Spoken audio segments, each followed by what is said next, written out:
가라지는 보리와 함께 자라면 보리와 구분이 안 될 정도로 비슷합니다. 하지만 다 자라서 열매를 맺게 되면 열매가 보리나 밀보다 가늘고 작기 때문에 구별이 가능합니다. 특히 팔레스타인 지방에 자라는 가라지는 열매 속에 독성을 가지고 있기 때문에 일명 독보리라고도 하는데, 먹으면 경련을 일으키고 설사를 일으켜 심하면 죽음에 이르기도 합니다. 예수님께서 세상에는 항상 알곡과 가라지가 함께 있을 것이라고 말씀하셨습니다. 예수님께서 가라지 비유로 우리에게 교훈해 주신 것은 진리인 것처럼 속이고 교회로 들어오는 이단을 경계하라는 말씀입니다. 예수님께서 가라지 비유를 말씀하시면서 사람들이 잘 때 그 원수가 와서 곡식 가운데 가라지를 덧뿌리고 갔더니라고 말씀하셨습니다. 여기서 사람들이 잘 때는 교회와 성도들이 영적으로 졸며 잘 때를 가리킵니다.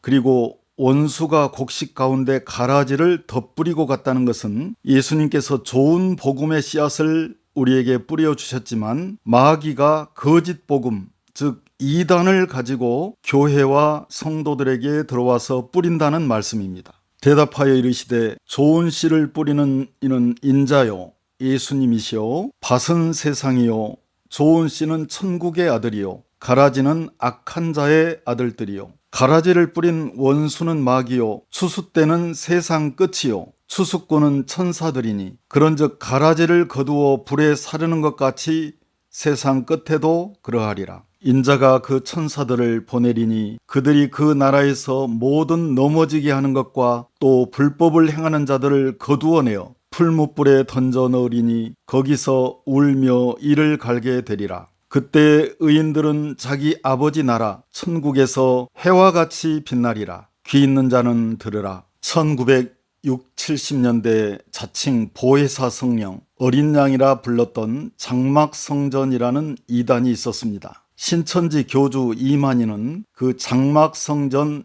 유재열 교주의 가르침을 받아 신천지라는 이단을 만들었습니다. 유재열은 1966년 17살 어린 나이에 장막성전이라는 이단을 만들고 교주가 되었는데 1960~70년대 장안의 화제의 인물이었습니다. 그러나 유재열은 1975년 한 사기 사건이 계기가 되어 심경의 변화를 일으키고 1981년 돌연 잠적하여 세상에서 사라지고 말았습니다. 당시 동아일보 1975년 9월 6일자에 서울지검 영등포지청 김성남 검사는 대한기독교 장막성전 경기도 시흥군 과천면 막계일이라는 종교 단체를 만들어 신도들의 재산을 사치하고 폭행, 공갈 등을 해온 교주 유재열 26세, 부교주 김창도 41세, 집사 임종대 46세, 비서 박용만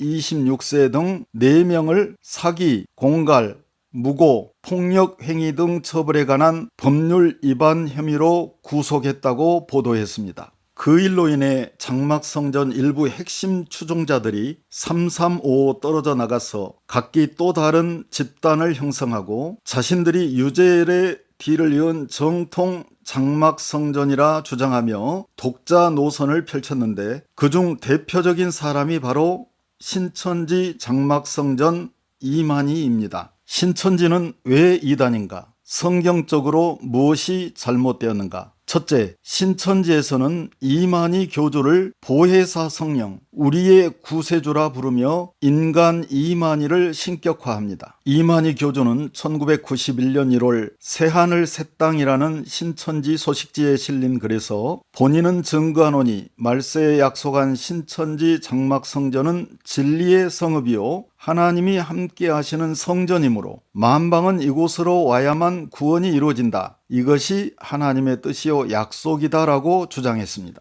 결국 신천지와 이만희 교주는 1995년 한국교회 주요 교단들로부터 신학적인 비판의 가치도 없는 사이비 집단으로 규정되었습니다. 둘째, 신천지는 성경에 기록된 모든 역사들이 1966년 장막성전으로 시작하여 현재까지 과천을 중심으로 이만희와 신천지를 통해 실상으로 성취되고 있다고 주장합니다. 그들은 예수께서 죽으시고 부활하신 것은 예수님의 몸이 산 것이 아니라 하늘로 올라가신 예수님의 영혼이 종말의 때가 되면 이 땅에 있는 한 사람의 육체로 들어오는데 그 한 육체가 곧 이만이다라고 터무니없는 주장을 합니다. 또한 그들은 성경은 시대마다 단 한 사람을 세우는데 홍수 심판 때는 노아 한 사람, 족장 시대에는 아브라함 한 사람, 출애굽 시대에는 이스라엘을 구원하기 위해 모세 한 사람을 세웠다. 그리고 이제 세상이 끝나는 마지막에도 한 사람을 세우는데 그가 바로 이만이다라고 주장합니다.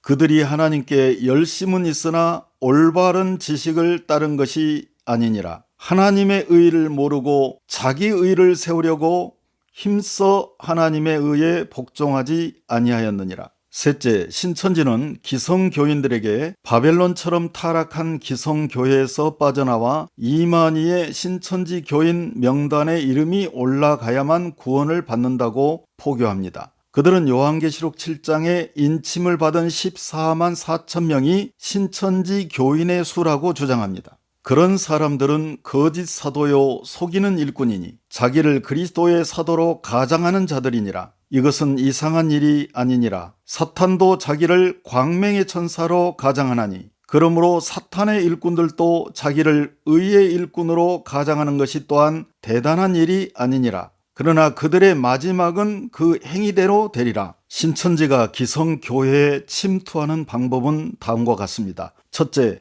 설문을 통한 집요한 접근 방법을 사용합니다. 그들은 노트북에 기록된 설문지를 가지고 사람들이 많이 다니는 길거리나 광장으로 가서 신학생인데 선교훈련 나왔다 혹은 설교훈련 나왔다 등의 방법으로 사람들에게 접근하여 연락처를 받아내고 유명 단체와 유사한 이름으로 가장해서 수시로 설문 내용을 바꿔가면서 교활하고 다양한 수법으로 접근하여 연락처를 받아냅니다. 뿐만 아니라 요즘은 길거리에서 스마트폰이나 휴대용 컴퓨터를 사용하여 준비한 동영상을 보여주면서 포섭하기도 합니다. 그들에게 한번 연락처가 넘어가면 끈질기게 전화를 하거나 집요하게 찾아오기 때문에 냉정하게 거절해야 합니다. 두 번째로 무료 성경 신학원을 앞세워 포섭합니다. 설문을 통해 연결고리가 생기면 훌륭한 선교사님 한 분을 소개해 주겠다고 하거나 특강에 초청하겠다고 하면서 그들의 세뇌 교육장인 무료 성경신학원으로 데리고 갑니다. 거기서 준비된 자료를 통해 이만희 교주를 저명 인사인 것처럼 소개하고 그들이 철저하게 준비한 프로그램에 따라 세뇌 교육에 들어갑니다. 그들은 요한계시록 강의를 통해 이만희가 보혜사 성령이라는 것과 신천지 교적부에 이름을 올리는 것이 생명책에 이름이 기록되는 것이라고 감언이설로 세뇌합니다. 또한 그들은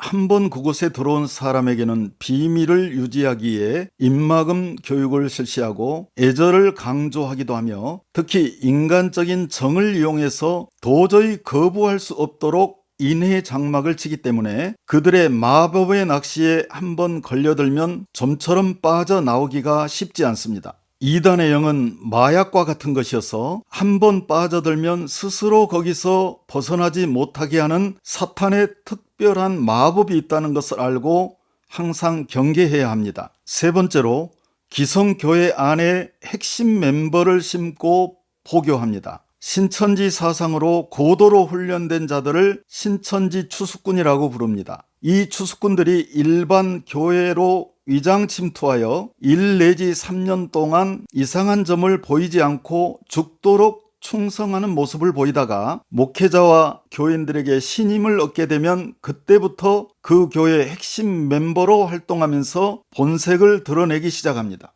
그러나 그때는 이미 신천지 추수꾼들이 교인들 중에서 포교 대상을 정해놓고 그들의 신상 정보를 신천지 본부에 넘겨준 시점입니다. 현재 전국에 있는 중형 교회 이상에서는 이미 고도로 훈련된 신천지 추수꾼들이 활동하고 있다고 봐야 합니다. 신천지의 이러한 수법은 북한 공작원이나 고정 간첩들이 하는 수법과 같은 그쪽 집안의 마귀 집안의 전형적인 침투 방법입니다. 신천지 추수꾼에게 일단 포섭되면 교회와 별도로 비공식 성경 공부 모임이나 비공식 기도회를 따로 하다가 결국 신천지에서 운영하는 무료 성경 신학원으로 데리고 가서 세뇌 교육을 시킨 후 마지막 단계의 신천지 교회로 데려갑니다. 그 단계까지 가면 물고기가 낚시에 걸린 다음에는 스스로 빠져나올 수 없듯이 오직 자신들만이 진리를 깨달은 자들이며 오직 그곳에만 구원이 있다는 이단 특유의 마법에 걸려들게 된 것입니다. 그 단계에서는 교회나 가족에게 발각되더라도 의를 위해 핍박받는 것이라며 흔들리지 말라고 하고 핍박을 받으면 가출까지도 각오하라고 세뇌하기 때문에 한번 신천지에 발을 들여놓게 되면 마약에 중독된 사람처럼 돌아올 수 없는 깊은 수렁에 빠지게 됩니다. 이것은 이상한 일이 아니니라. 사탄도 자기를 광명의 천사로 가장하나니 그러므로 사탄의 일꾼들도 자기를 의의 일꾼으로 가장하는 것이 또한 대단한 일이 아니니라. 그들의 마지막은 그 행위대로 되리라. 말세에는 사람을 조심해야 합니다.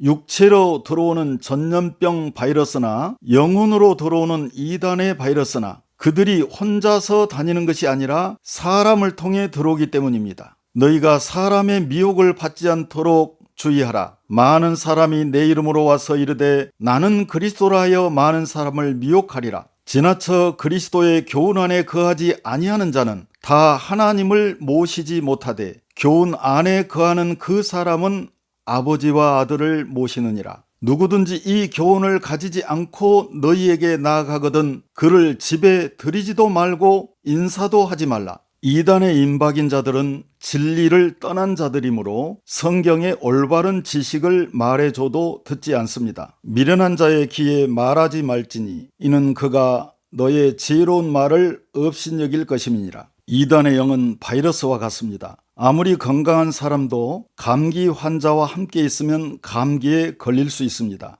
그것이 바이러스의 능력입니다. 그러므로 이단은 바이러스에 감염된 환자를 대하듯이 멀리하고 항상 깨어 경계해야 합니다. 이단에 속한 사람을 한두 번 훈계한 후에 멀리하라. 이러한 사람은 네가 아는 바와 같이 부패하여 스스로 정죄한 자로서 죄를 짓느니라. 아멘.